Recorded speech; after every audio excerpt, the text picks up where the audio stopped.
Connect with your self.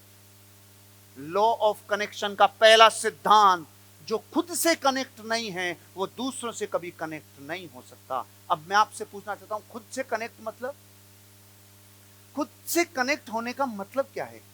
आपके क्या विचार हैं इस सब्जेक्ट पे? बोलिए भाई। दिल से काम करना, हाँ ठीक है। कथनी और करनी में अंतर नहीं होता। वेरी गुड, बहुत अच्छा। आप जो भी बोल रहे हैं मुझे बहुत अच्छा लग रहा है, लेकिन और विचार दीजिए। हाँ, खुद की रेस्पेक्ट करना, खुद की नजरों में खुद की छवि, अपनी अंतरात्मा में रहना। वेरी गुड,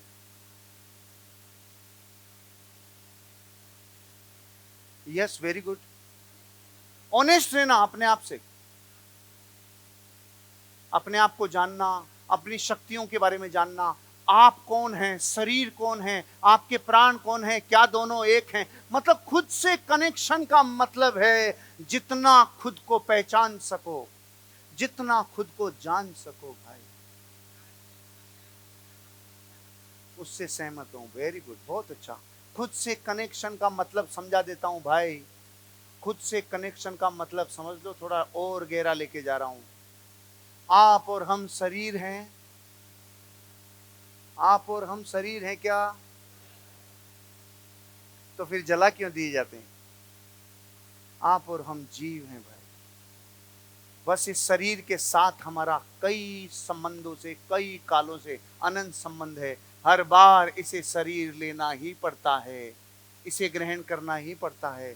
एक है जड़ और एक है चेतन, दोनों नाम सुने। जिस दिन आप अपने आप को पहचान गए ना कि आखिर मैं हूं कौन, आप और हम रियल में जीव हैं, हम जीवात्मा हैं।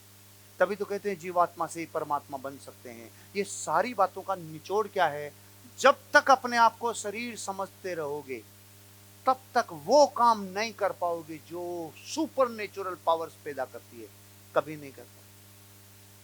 इसलिए मैंने बोला था, आनंद स्रोत बह रहा और तू उदास है, अचरज है जल में रह के भी मछली को प्यास है। आप और हम शरीर नहीं, एक सजीव शक्ति हैं। सहमत हो? तो जब आप अपने आप से कनेक्शन में आते हो और अपने आप से कनेक्ट होते हो, तो जैसे ही पता चलता है ना मैं जीव हूं, तब समझ में आता है हे भगवान, पूरे विश्व के सब लोग ही जीव हैं। तो फिर दृष्टि बदलती है रे, फिर कमियां दिखना नहीं, फिर तो चीजें संभावनाओं की तरफ दिखना शुरू होती है। पहले खुद से कनेक्ट होगे कि मैं जीव हूं, तो संसार का हर व्यक्ति फिर अपराधी नहीं, फिर दोषी नहीं, फिर जीव ही दिखेगा, फिर सजीव ही दिखेगा। तब आप कहोगे माय गॉड, हमसे एक समय का नाता है और एक दिन वापस चले जाएंगे अपनी अपनी गतियों में। इसका मतलब पहले खुद से कनेक्ट होगे तब दूसरों से कनेक्ट होगे। जब तक आप अपने आप को सुरेश, महेश, दिनेश, रमेश समझते रहोगे, तब तक दूसरा भी आपके लिए कुछ होता रहेगा। रियल में तो आप यही हो, लेकिन बोलने में आता है ये मैं हूं। बात सही भी है। अरे आपका बच्चा 1 साल का है, आपने कपड़े लाके दिए, और बच्चा 2 साल का हो गया, तो कपड़े छोटे हो गए? कपड़े छोटे नहीं हुए, कपड़े तो छोटे बिल्कुल नहीं हुए, लेकिन बोलने में क्या आता है? और सच्चाई क्या है? किसी के 50 साल से बोलने में आ रहा है मैं रमेश हूं, मैं दिनेश हूं, मैं सुरेश हूं, मैं। अरे मैं जीव हूं, मैं सजीव हूं। ये तो खोड़ है, एक दिन चला जाएगा, फिर नया मिल जाएगा। जिस दिन अपने आप से आप कनेक्ट हो गए, अब आप लीडरशिप की अब उस स्टेज पे आ रहे हो जहां से इंजन बंद करने पड़ते हैं और आप तैरने लगते हो। मेरी बात पे कितने लोगों को यकीन और सहमति है कि हम एक सजीव शक्ति हैं? Very good, thank you. कितनों को डाउट है कि नहीं सर यही है जो? अच्छा, मतलब नहीं नहीं, सब लोग सच में। और मैं आपको कोई जादू टोना बता ही नहीं रहा, मैं तो साफ कह रहा हूं आपको कि अगर यही होता तो फिर मुर्दा देखता क्यों नहीं, फिर मुर्दा सुनता क्यों नहीं? क्योंकि जो सुनता है, जो देखता है, जो जानता है, वो मैं हूं। जिसके बल पे ये रोशनी है, जिसके बल पे ये चमक है, वो मैं हूं। जब आप अपने आप को वो समझते हो, पूरा विश्व निर्दोष लगता है। पूरा विश्व संभावनाओं से भरा हुआ लगता है, और जब तक खुद की दृष्टि कुदृष्टि है, साला संसार बोझ लगता है। आज अपनी दृष्टि सही कर लो भाई। 29 बरस तक मेरे जीवन में ये इंसाइट नहीं थी, और जिस दिन आई, मैं 6 महीने तक मेरे आंसू ही नहीं रुके। 29 बरस तक। मैं आपको ये कहना चाहता हूं, अपने आप से कनेक्ट हो, कनेक्ट हो। अनंत शक्तियों का पिंड है, क्योंकि आप और हम शरीर नहीं है, और जब तक शरीर मानोगे तब तक कोई भी ऐसा काम नहीं कर पाओगे जिससे दुनिया देखेगी कुछ बड़ा हुआ।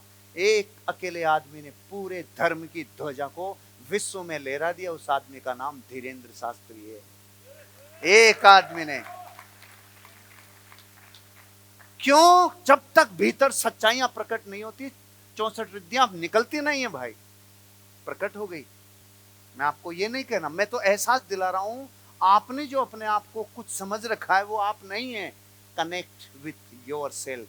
हम सजीव शक्ति के रूप में एक चेतना का, अनंत शक्तियों का पिंड है। ये याद रहेगा। ये याद क्या रहेगा? अगर ये डेली 1 सेकंड याद आने लग जाए, डेली 1 सेकंड, और ये लगभग 90 दिन के आसपास आपको याद आ जाए, डेली 1 सेकंड बोल रहा हूं, और 90 दिन के आसपास आपकी संख्या पहुंच जाए, आपके भीतर की वो शक्तियां जागृत हो जाएगी जिसकी कल्पना नहीं है। और मैं आपको सरप्राइज बताता हूं, पूरे 100 बरस ये बात कान में नहीं पड़ती, तो याद आना तो बहुत दूर की बात है। आज आपके और हमारे ये बात कानों में पड़ रही है, ये कान में नहीं पड़ती, क्योंकि ये जो पटकते हैं वो बाबा लोग हैं, वहां आप जाते नहीं, इसलिए मैं साला मॉडर्न बाबा बन के आया। क्या करें, सबके लिए कुछ ना कुछ तो प्रकृति भेजती है, इसलिए मैं आया भाई, सूट बूट पहन के आया बाबा। आप सजीव शक्ति हैं, मान लिया? ऐसे नहीं, मान लिया? सच में मान लिया? जान भी लिया? मान भी लिया? क्योंकि इसका संबंध तो है भाई, लेकिन ये एक गहरे संबंध में जुड़े हुए हैं, ये शरीर और आत्मा। इसलिए हमें भ्रम हो जाता है कि हम ये। अच्छा, जब आपको ये पता चला मैं ये हूं ही नहीं, तो अब पाप की संख्या आधी रह जाती है जिस दिन ये पता चलता है मैं नहीं हूं, क्योंकि सारे पाप इसके चक्कर में ही है। सारे पाप इसके चक्कर में, सारी वासना इसके चक्कर में, सारे पाप इसके चक्कर में, सारा लोभ इसके चक्कर में, क्रोध, मान, माया, हास्य, रति, अरति, भय, शोक, जुजुप्सा, पुरुष वेद, स्त्री वेद, सारे पाप इसके चक्कर में। ओ माय गॉड, हिंसा, झूठ, चोरी, कुशील, परी, सब इस चक्कर। मतलब जब उजाला होता है तो अंधेरे को ऐसे कहना पड़ता है, अगर भाग रहे हो ऐसे बोलना पड़ता है। जब ये रोशनी आती है तो अंधेरा भाग जाता है। जिस दिन ये रोशनी आएगी ना, मैं सजीव शक्ति के रूप में एक चेतना का पिंड हूं, तो पूरी एक जीव नजर आएगा, एक यूनिट नजर आएगी, और एक यूनिट उछलने की तैयारी करेगी। आप खुद से कनेक्ट हो भाई, खुद से कनेक्ट हो।